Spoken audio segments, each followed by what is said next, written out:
The frustrating part for me is wages have not kept up with inflation, nowhere at all, right? When you look at these full-size heavy-duty pickup trucks, the American dream is becoming more and more unattainable. This particular GMC 2500 AT4X, $105,000. I bet he did not get that great of a trade-in value for this because right now we're seeing dealerships offer $7,500 off of these brand new. So well, he definitely lost quite a bit when he traded it in. When you add on the fact that insurance now costs over double of what it did just 2.5 years ago, well, it's no surprise that people are suffocating. Had I worn my jeans shorts, my tall white socks, and New Balances, I would have gone home in this new Corvette here. They are now charging a subscription fee, a monthly or an annual premium subscription fee for you to have your quote-unquote regular creature comforts. I'm talking like heated seats. BMW has a subscription to have heated seats activated in your vehicle, lane keep assist, adaptive cruise control, you name it, navigation system, collision alert. 30% of Americans are living paycheck to paycheck, and well, 80% of Americans only have enough reserve and in savings to last them up to 5 months if they were to be unemployed. One thing that you really need to look out for when buying a used vehicle right now is making sure that you're looking at up, down, underneath, all over to ensure that it is checking out. Because likely there's a good chance that that vehicle that you're looking at, a used example, might have been repossessed. That's cute. What's his name? Heidi. Heidi? Aww. Although we're seeing these $10,000, $15,000, $20,000 off discounts on new inventory, what does that mean for your trade-in? Your trade-in, the value of that is going down even faster. That's the problem, right? A lot of people have that vehicle they need to trade in. They need to rely on that equity that they've developed in that vehicle, and it's just not there. Hey YouTube, Untamed here. Trade-in values are down over 20% over the last 9 months. And when you add that with the alarming growth rate of new and used vehicle inventory, combined with the fact that a lot of people are being denied on their auto loans right now, it doesn't set dealerships up for success one bit. I truly believe that we're gonna continue that trajectory of that downward slope with trade-in values as we teeter deeper into 2025. In today's video, I'm going to present to you new stats, facts, and figures that are quite alarming, so stick with me. Peanut feature, thumbs up. Crushed it. I find these Hummer EVs to be quite comical. You guys remember when they first came out, so many GM dealerships, GMC dealerships were charging markups on these things. We're talking 10, 20, or even more than that, $1,000 over MSRP. Now look at them. We have this never-ending row, and this is quite common. Go to any GMC dealership, you're going to see just this. And we talked about it briefly before, but 40% of all EV owners owe more than what their vehicle is currently worth. They're all upside down on their loans. I think they'd be a little bit more enticing if they were remotely affordable. All of these here are over $100,000, most of them being at $108,000 to $111,000. Insane. And you know it's a shame when you see this lineup of GMC Sierra 1500s, and these are quote-unquote the most affordable trucks on the lot. We got a buggy feature. We got a buggy feature. Hi. Say hey YouTube. Hey YouTube. Crushed it.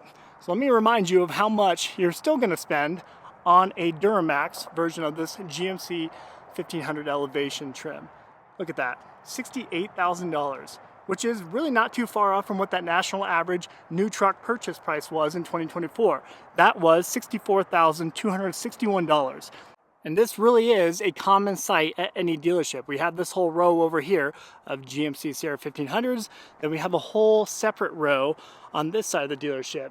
And well, you get an idea of just the endless supply of vehicles that we have right now. Kind of crazy. Not to beat a dead horse, but literally every single one of these GMCs is an elevation trim. They just cannot move this particular truck. Every single one of them. 1 out of 5 auto loans this last quarter of 2024 were denied by banking institutions. They're really clamping down and not handing out loans like candy anymore. That's not the biggest issue either. It really is the growth rate of new vehicle inventory that is really haunting dealerships right now. I mentioned it before, but we have just over 3 million brand new vehicles available within the US at the start of 2025. That is 400,000 more new vehicles compared to the beginning of 2024 and 1.4 million more new vehicles compared to the start of 2023. That is an alarming growth rate, over 120% growth in the last 2.5 years. That is unprecedented. What do you think of these cars, buddy? Do you like them? That's my boy. And in case you weren't enticed by the huge lineup of Hummer EVs out front, well, we got a few more tucked away closer to the dealership. How about that? You know, we see vehicles within this segment still selling, right? We're talking like the Toyota RAV4, they're selling, the Honda CR-V, they're still selling. But look at this, we got these Buicks here that are just sitting collecting dust. And as I look at them, I would assume that they're low 30s. But when you get up close and actually check out that price tag, over 43 grand, dang near 44,000, which is absolutely insane for this 2025 Envision Sport Touring. We are currently seeing the highest level of 30-day, 60-day, and 90-day auto loan delinquency rates. People are just failing to make their payments on their vehicles. They're cutting them loose, and well, the repo man is coming to get them. Vehicles like this tend to be primary culprits, right? We got a Dodge Challenger here, Chevy Camaro. These fun, quote-unquote, weekend cars are often what we see being repossessed across the board. We saw a 23% increase of repossessions over the last year, which is unprecedented. During the pandemic, we saw a very low days on lot time. We had an average of 5 to 7 days, meaning when a vehicle showed up to a dealership, they would generally sell that vehicle within a week, 5 to 7 days. Now, the average days on lot across all vehicle manufacturers across the US is 84 days. 60 days is considered a healthy lot time, but we're already teetering over it, and that growth rate has been alarming throughout this last year. It truly is alarming to see so many of these EVs, especially the EV pickups, sitting on dealership lots. We still see it with the Ford F-150 Lightning as well, and of course we have the GMC 1500 Denali Edition 1, this EV truck here. Well, we got so many of these. Each of these, the price tags are right at $100,000. So really it's no surprise that people are not flocking out to overspend on these vehicles that have quickly become wildly unpopular. And believe it or not, this is the most affordable full-size heavy-duty pickup truck I found on this lot. Just under $76,000 for the Sierra 2500 four-wheel drive double cab. Now the frustrating part for me is wages have not kept up with inflation. Nowhere at all, right? When you look at these full-size heavy-duty pickup trucks, the American dream is becoming more and more unattainable. This particular GMC 2500 AT4X, $105,000, has the AEV package. This one here is the SLE, a much lesser trim, but still $76,000 for that one. That's out of reach for most people. And for the love of God, what do we have going on here? Absolutely absurd. That's much better. In case you missed it, we have a few more of these EV Denalis. How about that? And just to be clear with you guys, I'm down in Colorado. All right, they care much about the environment down here, and even here, they're not selling these EV pickups. What does that say? The average auto loan taken out for a car, truck, SUV across the board was $48,405 this last year. This GMC Acadia behind me has a price tag of $52,000. I'm sure you can work a discount and get it closer to that 48 grand range or even better, but that is the quote-unquote average. That's what it gets you nowadays. And I can't blame anyone for not getting wildly excited to buy a vehicle like this, right? These are GMC Terrains and their price tags are between $33,000 and $36,000. Kind of insane that is the price tag for a pretty buttermilk basic vehicle at the end of the day.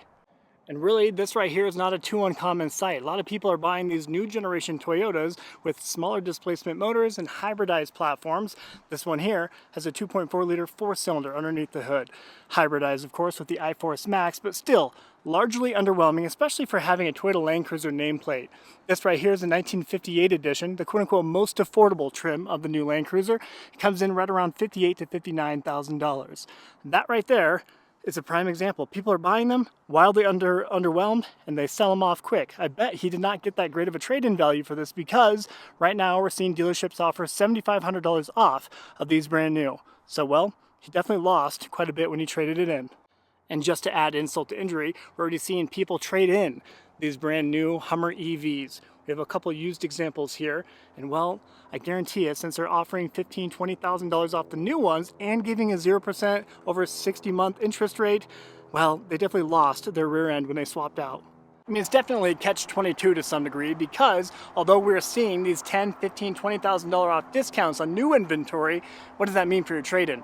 Your trade-in, the value of that is going down even faster. That's the problem, right? A lot of people have that vehicle they need to trade in. They need to rely on that equity that they've developed in that vehicle, and it's just not there. It's a shame that owning a vehicle has become such a huge luxury, especially a new vehicle, right? The national average monthly payment on a new vehicle purchase is just over $760. On a used vehicle purchase, $525. The interest rates associated with each. New vehicle is 7% is the national average, and 11% is the national average for a used vehicle purchase. So really, it is no surprise that people cannot keep up with that. When you add on the fact that insurance now costs over double of what it did just 2.5 years ago, well, it's no surprise that people are suffocating.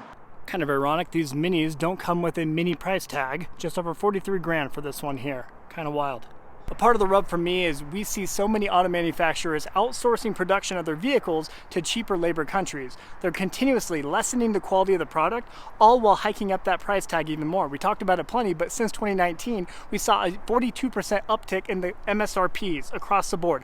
42% more, which is absolutely absurd. We're lessening the quality, hiking up the price tag, but at the same time, we're still paying those CEOs a ton of money. We're talking 10, 15, 20, $30 million per year to those CEOs. Kind of sickening, huh? Speaking of beautiful people, you need to be a CEO receiving that type of pay to justify buying one of these bad Johnnies. This C63 AMG has a price tag of $105,000. Absolutely absurd. But I will admit, it does look awesome. Or perhaps you're the frugal type. You can get this CLE 53 AMG. Look at those wheels. Whoa. But the price tag, just under 90 grand. Yeah, save some bucks. We have some 2025 G580 with the EQ technology package just for a small price tag of $185,000. Oftentimes, these G63s and G580s will come with a huge markup too. We're talking 10, 20, up to $50,000 over a sticker. Kind of insane. You know, part of me feels kind of guilty walking a Mercedes-Benz dealership lot knowing that 30% of Americans are living paycheck to paycheck. And well, 80% of Americans only have enough reserve and in savings to last them up to 5 months if they were to be unemployed.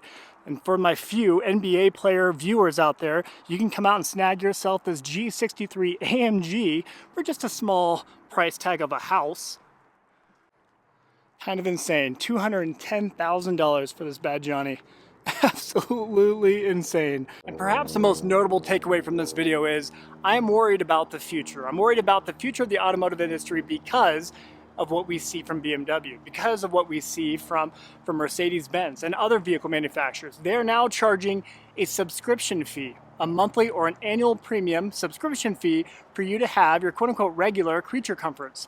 I'm talking like heated seats. BMW has a subscription to have heated seats activated in your vehicle, lane keep assist, adaptive cruise control, you name it, navigation system, collision alert. These are things that we've come to expect from our vehicles, but we have manufacturers that are charging you a subscription for it. They're nickel and diming you. And that is what I'm afraid of most for the automotive industry moving forward. Just going to continuously get nickeled and dimed. It goes kind of back to that old saying, you will own nothing and be happy, which is kind of alarming. One especially scary bit as a car enthusiast myself is Mercedes-Benz is now offering paid subscriptions to unlock full potential of your EV. Many of their EVs are coming with that as an option. Pay more money per month or pay that subscription fee, and then you can actually access the full potential of your vehicle. That's kind of scary to me. And in case you never had the opportunity to ride on the Titanic, you can get yourself this BMW 7 Series. It's coming with a little bit of a discount, but you tell me, is 17 grand off of 132,000 enough? I don't think so. And like I mentioned before, we are truly living in a social media TikTok world where everybody feels like they need to keep up with what they see online. And unfortunately, that's serving to our detriment, right? It's the whole keeping up with our neighbor, keeping up with the Joneses. People would rather go into a huge amount of debt buying one of those BMWs or Mercedes over there comparatively to buying one of these more affordable Subaru Outbacks or Subaru Foresters between that $35,000 and $45,000 range. That's the problem. And I'll give credit where credit's due. Subaru, out of all the vehicle manufacturers out there, actually saw the smallest MSRP hike since 2019. Mentioned previously, 42% is the average across all vehicle manufacturers, but for Subaru in particular, 28% is what they've jumped since 2019. So I'll give credit where it's due. So behind me I have two vehicles that have perhaps among the largest new days on lot time. We have a Toyota Tundra here that the average is about 220 to 250 days average days on lot, meaning they show up and they sit for well over two-thirds of a year. Here I have a Ram 1500, Ram is perhaps leading the pack in general, with the 460 days on lot being the national average right now. And that's on new inventory with incentivized interest rates, huge discounts off of MSRP, and they still can't move that new inventory. So can you imagine being a dealership trying to sell a used example with 80, 90, 100,000 miles on it? They're just not, unless they're practically giving it away. Not to mention you get a higher interest rate on a used vehicle purchase. Like I mentioned before, 11% is the national average right now on a used vehicle purchase. Why is that? Technically speaking, it's because that bank is taking on a larger liability with that vehicle purchase. So, well, because they take on that larger liability, they're making you pay for it. And I'm not sure if you've ever had a high interest rate on a vehicle loan before. It becomes suffocating very quick, especially at 11%. So much of your monthly payment is going toward interest and not the principal. It's kind of sickening. And a part of the rub for me is so many vehicle manufacturers are pumping out these mid-sized pickup trucks with these astronomical price tags while still forcing you to have a 4-cylinder underneath the hood. We have a couple Chevy Colorados here, just like the GMC Canyon, of course. We see it with the Toyota Tacoma. So many of these examples are well into the $50,000 plus range.